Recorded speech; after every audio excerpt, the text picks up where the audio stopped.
کردوں کے صدر مسعود برزانی کا کہنا ہے کہ انہوں نے عراق کے دوسرے بڑے شہر موصل کے نواح میں 200 مربع کلومیٹر کا علاقہ فتح کر لیا ہے، جبکہ ان کا یہ بھی کہنا تھا کہ عراقی فورسز کے تعاون سے اندرون موصل فتح کرنے کی تیاریاں بھی مکمل کر لی گئی ہیں۔ یاد رہے کہ موصل عراق میں دولت اسلامیہ کا آخری گڑھ ہے جس پر انہوں نے 2014 میں کنٹرول حاصل کیا تھا۔ یہی وہ علاقہ ہے جہاں سے تنظیم دولت اسلامیہ کے سربراہ ابوبکر البغدادی نے اپنی خلافت کا اعلان کیا تھا۔ عراق میں آبادی اور تاریخی حیثیت سے اس شہر کو نمایاں اہمیت حاصل ہے۔ موصل کو دولت اسلامیہ کے قبضے سے آزاد کروانے کے لیے منصوبہ بندی کئی ماہ سے جاری تھی، اور پیر کی صبح عراقی توپ خانے نے موصل پر گولہ باری کا آغاز کیا، جس کے ساتھ ہی اس جنگ کا آغاز ہو گیا، جس میں عراقی اتحادیہ فوج اور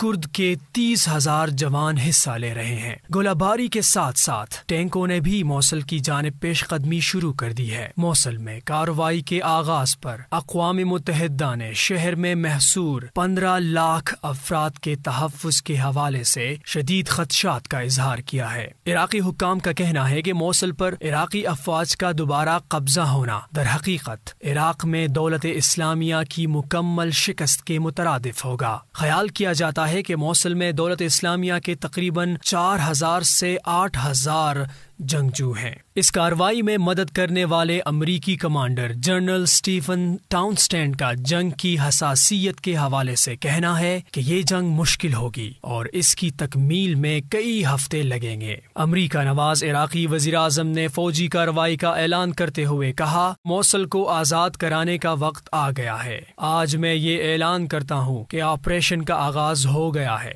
انشاءاللہ ہم لوگ موصل میں ملیں گے اور دولت اسلامیہ سے آپ کی نجات کا جشن منائیں گے۔ ہم اپنے محبوب شہر موصل کی تعمیر نو کے لیے داعش کو تمام مذاہب سے مل کر شکست دیں گے۔ اقوام متحدہ نے موصل میں لڑائی کے حوالے سے کہا تھا کہ اس سے شہریوں پر بہت بڑے پیمانے پر اثر پڑے گا، اور ایک اندازے کے مطابق موصل اور اس کے گرد و نواح میں رہنے والے 15 لاکھ افراد متاثر ہوں گے۔ خیال کیا جا رہا ہے کہ موصل میں جب معرکہ شروع ہوگا تو شہر کے جنوب سے 4 لاکھ افراد نقل مکانی کریں گے، اور مشرق سے تقریباً 2.5 لاکھ اور شمال مغرب سے 1 لاکھ افراد نقل مکانی کریں گے۔ ماہرین کا کہنا ہے کہ دولت اسلامیہ کے زیر اثر علاقے میں کمی اہم ہے۔ دولت اسلامیہ کو ترک سرحد سے 10 کلومیٹر دور دھکیل دیا گیا ہے، جبکہ عراقی فوج نے قاہرہ فضائی اڈے کا کنٹرول سنبھال لیا ہے، جو کہ دولت اسلامیہ کے گڑھ موصل سے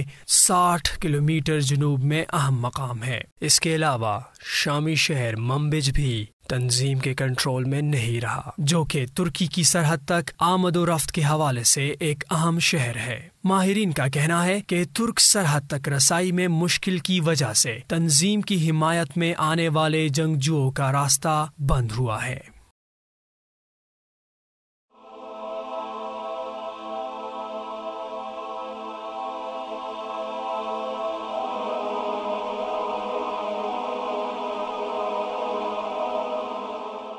ایمان کی کرن، ہدایت کی شمع، رسالہ اردو۔